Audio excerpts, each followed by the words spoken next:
Hello everyone. In this video we'll be talking about the recent protest that was staged by the Telangana Chief Minister K. Chandrasekhar Rao, demanding that the centre procures the entire parboiled rice that the state of Telangana produces. The centre has denied that this parboiled rice is of not much use as there is not much demand. So what is this issue about? Before we get into the specifics of this issue of PDS, you have to look at the larger picture. This is related to the issue of public distribution system in our country and how the methodology of procurement by using MSP has been affecting the security of farmers, but also it is not addressing the potential growth of agriculture as a business sector. If we have to focus on agri exports and make India the major hub of agricultural exports, we have to address these systemic issues. So let us use this article and this video as an opportunity to not just understand this issue of parboiled rice, but also to look at the larger picture of how to increase agri exports and how to increase the wealth of farmers. Anyway, coming back to the specific issue of parboiled rice first, let us understand certain procedures involved in this issue. In order to understand what parboiled rice means, you have to know the basics. What are the various stages of rice production? So, on the land that you are actually planning to produce rice, you have to understand certain things, and the first stage involves pre-production. So, the pre-production stage requires planning. Certain pre-planning is required. So, you have to understand what kind of rice varieties are suitable for that soil, what should be the seed quality. You should understand the crop calendar, and you have to know the methodology of preparing the land.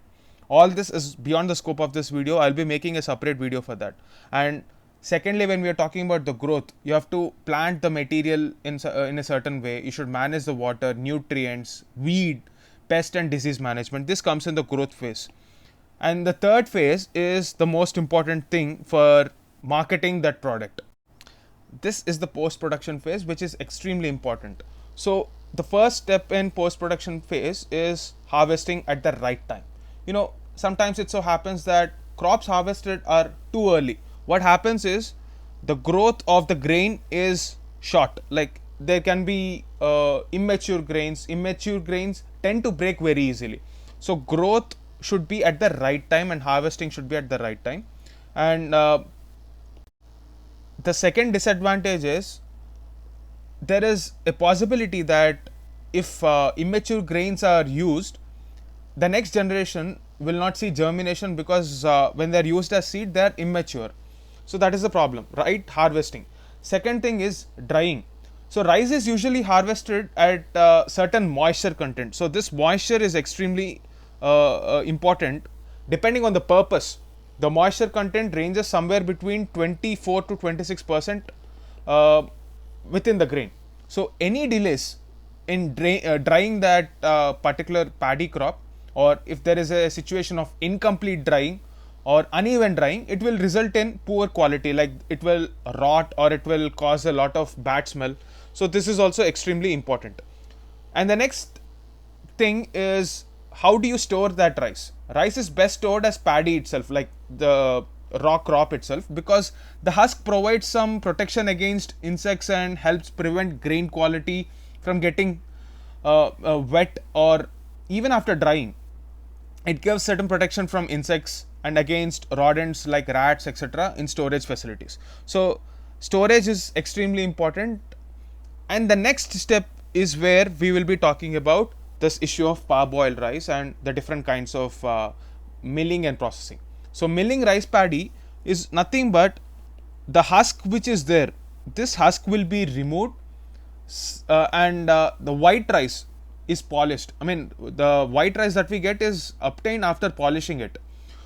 So when this husk is removed and moisture content is reduced from 24 to 26% to optimally about 13 to 15%, it will have a certain texture, shape, which is easy to market. This process is extremely important for marketing. If we don't process it properly, the grain will break, and such kind of grain is not accepted by the consumer, and the farmer will not get the right kind of price. So millers and processing units follow different methodologies to keep this grain intact. So this is the most important step. And also, if proper methods are followed, since rice is a staple food for a majority of population, it also gives the scale for a range of byproducts. Let's say, for example, the husk that is removed can be used for feeding cattle. Even this is a remunerative part for the farmers and also the millers. So if utilized properly, all the parts of the plant are easily marketable. The normal white rice that is consumed in the market undergoes certain processes at a rice mill. Firstly, the husk is removed, then it is in the form of brown rice. When this is polished, it becomes white rice. But the important factor that determines this white rice quality is moisture content. So in the state of Telangana, moisture content is lower than its neighbor Andhra Pradesh, because of Andhra Pradesh has a coast, so it is a humid place. So when this rice is processed in the state of AP, they don't break that easily, but this is the problem in the state of Telangana. So they undergo certain processes. Instead of this raw rice, they are soaked in hot water for a time period of 3 to 5 hours, and this process is what makes them parboiled rice. So what is the advantage? The rice does not break, the grain does not break, the final white rice that we are talking about, it does not break. But it also has certain disadvantages, like say for example, the odor that it creates after a specific amount of time makes it undesirable in the market, and therefore the demand for this kind of rice is lower. And that is why Center says that since there is no demand for parboiled rice, even in the PDS system, consumers are not consuming this kind of rice, so Center does not want to procure it. But since the geography of the Telangana region does not support any other variety, the state of Telangana and the state administration demands that a uniform procurement policy is supposed to be followed, taking into consideration the hard realities of the time. So the Chief Minister of Telangana says that if Punjab rice and grain is procured, why not the state of Telangana? And the center says we are indeed procuring rice, but it is raw rice, not parboiled rice from the state of Punjab. So this is the tussle between the center and the states. To deal with the issue of food security, we have the National Food Security Act, where rice and wheat are distributed to the poor population, and the responsibility to procure this rice and wheat based on the MSP declared by the center on the recommendations of CSCP. This is procured by FCI by going to the rice mill owners, who themselves procure the produce from farmers. So when FCI gives money to these rice mills, then rice mill owners will be able to give the money to the farmers. But the problem is this causes a lot of delay. Therefore, state governments involve themselves, and within a span of 10 to 15 days after the harvest, all this produce will be procured from farmers by the state, and then this is sold to the rice mills, just to ensure that the farmer is safe. And all this state procurement hinges on the fact that FCI will anyway procure from the rice mill. But FCI should get a nod from the center, right? But here is where the center denied, because take a look at these stocks. These stocks are just about enough to meet 2 years of demand. We can't procure more. Already FCI has a lot of stock that it brought from the state of Telangana. There is no demand because states like Kerala, etc., which previously used to consume this, started producing this parboiled rice locally. So the demand fell.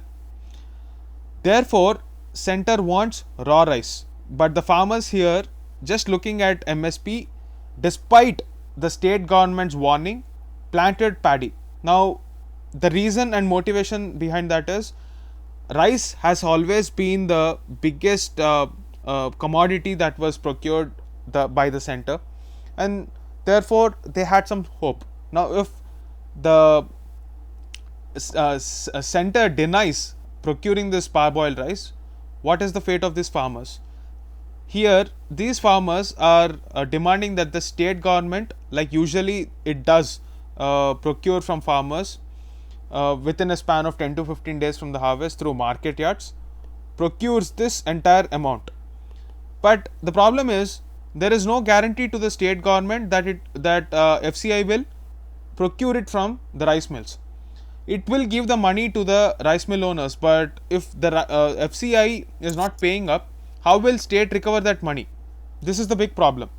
The entire burden will be on the state, and the state government does not want that, because MSP and legal procurement is a policy that was followed by the center. It is not a legal mandate, please remember that. It is not a legal mandate, but it is a policy. So the state of Telangana, because of its geographical constraints where there is low moisture content, should obviously go for parboiled rice and not raw rice. Here is where the larger picture should be understood. When there is demand for a certain quality of product, that product itself will ensure that price is discovered and farmers will become more remunerative, or they will become profitable. This is not the case in the state of Telangana, but yet farmers are doing it with a hope that they'll get minimum security. Here is where the answer lies in a very obvious fact that we have to move towards diversification. But we are not moving towards that because of this flawed model of centralized procurement based on MSP. So this is where the repealed farm bills try to address it. But again, that is a different issue. So there is a need for pre-legislative consultation, and all the relevant stakeholders should have been taken into confidence. That is a different issue. Let's not get there. But the problem is, we are not catering to the demand of the market and relying heavily upon the state's support. So you might get it out. The center is saying that certain states which have demand for this have their own production, but why not export it after procuring from the farmers of Telangana? Here is where you have to understand that WTO thinks MSP is a trade distorting measure if it is used for exports. There are certain markets, yes, like say for example Bangladesh, Sri Lanka, there is demand for parboiled rice in those countries.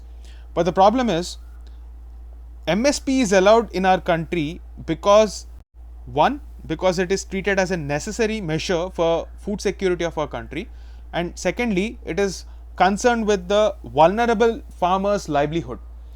Based on these arguments, India secured a legal sanction for MSP at WTO.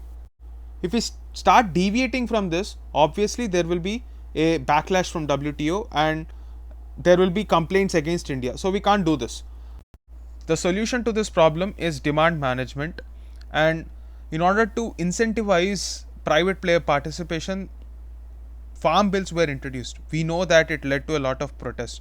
So the lesson that can be learnt is, next time when the government wants to implement such structural reforms, a thorough pre-legislative consultation process should be there, and across the country there should be consensus and confidence building measures on the role that private players would play in our country. There should be transparency and accountability, and this is where the social capital is very important. That is the trust that a population or citizens have on their governments, and this is a long due process.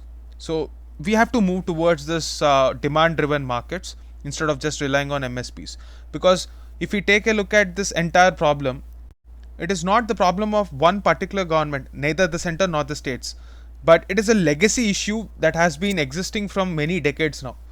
So the focus should be on building this social capital and slowly moving towards this consensus for structural reforms in agricultural sector. If you like this video, please like, share and subscribe to this channel, and also share it with the people who might find some value in this video. That's it for now. Thank you.